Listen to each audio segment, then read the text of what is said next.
BSc Food and Nutrition లో university first rank, second rank, third rank. Sun international, Visakhapatnam, Hyderabad. గౌరవ ముఖ్యమంత్రి వర్యులు NDA కూటమి ప్రభుత్వం అవ్వాతాతల కోసం పోయిన నెల మొదటి తారీఖున 7,000 రూపాయలు పంపిణీ చేయడం జరిగింది. అన్నమాట ప్రకారం మొదటి తారీఖున మరి అవ్వాతాతలందరికీ కూడా పెన్షన్లు అందించే కార్యక్రమంలో భాగంగా ఈరోజు కూడా మొదటి తారీఖునే చేసింది. ఫస్ట్ తారీఖు అనేది ఉద్యోగస్తులకు కానీ ముఖ్యంగా ముందుగా అవ్వాతాతలందరికీ కూడా పెన్షన్ అందించాలనేది లక్ష్యంగా మరి పార్టీ పనిచేస్తూ ఉంది. మరి ఒక్కసారిగా 1,000 రూపాయలు అవ్వాతాతలకి అందించి వృద్ధుల్ని ఆదుకునే ప్రయత్నం ఎన్డీఏ ప్రభుత్వం చేస్తా ఉంది. గతంలో అనేక సార్లు చెప్పిన విషయమే అయినప్పటికీ ప్రజలు ముఖ్యంగా గమనించాల్సింది ఏంటంటే 200 నుంచి 1,000 రూపాయలు, 1,000 రూపాయల నుంచి 2,000 రూపాయలు ఒకేసారిగా మళ్ళీ 4,000 రూపాయలు 3,000 నుంచి అధికారంలోకి వచ్చిన మొదటి సంతకాల్లోనే మరి అవ్వాతాతల మీద దృష్టి పెట్టి వాళ్ళని ఆదుకునే ప్రయత్నం ఎన్డీఏ ప్రభుత్వం చేస్తాం. ఈరోజు పాలకులు మాట్లాడుతూ ఉన్నారు. దీని వెనక వాళ్ళ కుట్ర ఏంటనేది కూడా ప్రజలు గమనించాలి. ప్రజలు ఎప్పుడూ కూడా అప్రమత్తంగా ఉండాలి. సమాజంలో విధ్వంసాలు సృష్టించటమే అనేక ఆ రోజు మనం విశాఖపట్నం దగ్గర రైలు దహనం ఎలా చేశారో అలాంటి అసాంఘిక కార్యక్రమాల్ని వాళ్ళు ఫండింగ్ చేయడం ద్వారా ప్రోత్సహించాలనే ఒక ఆలోచనతో ఉన్నట్టుగా ఇంటెలిజెన్స్ వర్గాలు కూడా గుర్తిస్తున్నాయి. కాబట్టి మేము ఒకటే చెప్తున్నాం, అరాచక శక్తుల్ని కఠినంగా అణిచివేస్తామనే విషయం ఆ రోజు చెప్పాం, ఈరోజు చెప్పాం. ఇదే సందర్భంలో తెలుగుదేశం పార్టీ కేడర్ కూడా చెప్తా ఉన్నాం, సంయమనంతో వ్యవహరించండి, చట్టంతో ఏ పని చేయాలో చేపిస్తాము, ఎక్కడా కూడా ప్రభుత్వానికి చెడ్డ పేరు చేసుకొచ్చే కార్యక్రమాలు చేయొద్దు, మీకు ఇబ్బందులు జరిగితే మా దృష్టికి తీసుకురండి, తగిన విధంగా మేము చర్యలు తీసుకుంటాం తప్పితే సమాజాన్ని అల్లకవల్లలం చెయ్యాలి అనే వైసీపీ నాయకుల ఆలోచనకి మీరు మద్దతు ఇచ్చే విధంగా వ్యవహరించొద్దని చెప్పి తెలియజేస్తూ,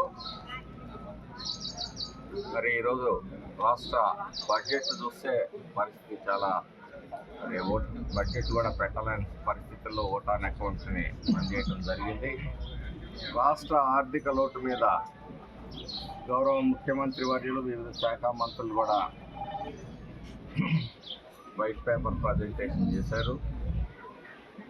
చేసినప్పుడు ఏ ఒక్కదానికి కూడా ఈ వైసీపీ నాయకత్వం చర్చకు సిద్ధంగా రావట్లేదు.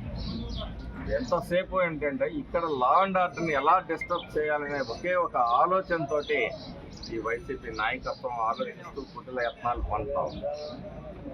36 హత్యలు జరిగాయని చెప్పి ఒక అబద్ధపు ప్రచారాన్ని మొదలుపెట్టి ఢిల్లీ వెళ్ళి ధర్నా చేస్తే ప్రజలు బతిలాడుకున్నాడు. అడి ప్రతిపక్షాల్లో వేరే నాయకులు రాకపోతే ఈరోజు ఆయన 2 సందర్భాల్లో బయటకు వచ్చాడు. ముఖ్యమంత్రిగా Jaganmohan Reddy SC, ST, BC, minority మీద దాడులు జరిగినప్పుడు కానీ, ఆస్తుల లాక్కులు వేధింపులు గురి చేసినప్పుడు, పోలీసుల ద్వారా వేధింపులు గురి చేసినప్పుడు కుటుంబాలు ఆత్మహత్య చేసుకున్న రోజు కానీ, వాళ్ళని హత్య చేసినప్పుడు కానీ, మరి మహిళల్ని మానభంగం చేసి హత్యలు చేసినప్పుడు తన కొంపకి కూతవేటు దూరంలో జరిగిన సందర్భంలో కూడా బయటకు వచ్చి ఒక స్టేట్మెంట్ ఇవ్వాలి. ఇద్దరు ప్రజాస్వామ్య వ్యవస్థ గురించి, ప్రజాస్వామ్యాన్ని గురించి మాట్లాడుతున్న జగన్మోహన్ రెడ్డి ఈరోజు ఒక నేరస్తుడు. ప్రజాస్వామ్యాన్ని ఎవరైతే ఎన్నిక కాబడే విధానాన్ని అపహాస్యం చేసే విధంగా ఈవీఎంను పగలగొట్టి సాక్షాత్తు మరి దొరికిపోతే అతన్ని పలకరించడానికి హెలికాప్టర్ వేసుకొని వచ్చాడు. మళ్ళీ ప్రజాస్వామ్యం గురించి ఆయన మాట్లాడతాడు.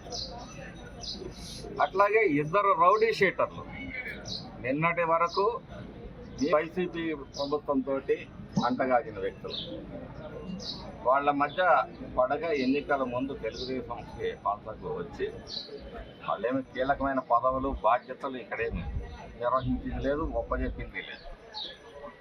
మర్డర్ జరిగిన వెంటనే స్పందించి తీసుకొచ్చి అరెస్ట్ చేస్తే అక్కడ ఏదో నేరాలు ఘోరాలు జరిగినట్టుగా ఈ వైసీపీ నాయకులు మాట్లాడారు.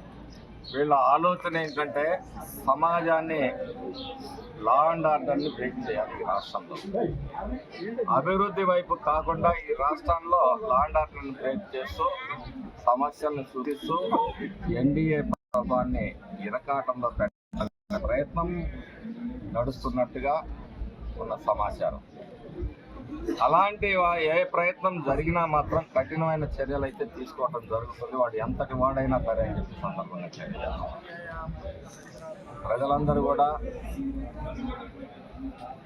ఈ రాష్ట్ర ఆర్థిక పరిస్థితి బాగోలేనప్పటికీ కూడా 72-73 సంవత్సరాల వయసులో చంద్రబాబు నాయుడు గారు 17-18 గంటలు పనిచేస్తూ సహచరులను పనిచేయిస్తూ ఈరోజు ఈ రాష్ట్రానికి ఒక అభద్రతా భావంలో ఉన్న ఈ రాష్ట్రాన్ని ఇక్కడికి ఒక పారిశ్రామికవేత్త రావాలంటే ఆలోచించి ముందుకు రాని పరిస్థితి. ఈ రాష్ట్ర ఆర్థిక లోటు దయనీయమైన స్థితిలో ఉంది. 10 లక్షల కోట్ల అప్పుల్లో మునిగిపోయింది. ఏటా 75,000 సుమారుగా 75,000 కోట్ల రూపాయలు మరి అప్పు కింద కానీ వడ్డీ కింద కానీ అసలు కింద కానీ జమ చేయాల్సిన పరిస్థితుల్లో ఎన్డీఏ ప్రభుత్వం ఈరోజు దాన్ని చక్కదిద్దే కార్యక్రమంలో తలమొక్కుతాయి.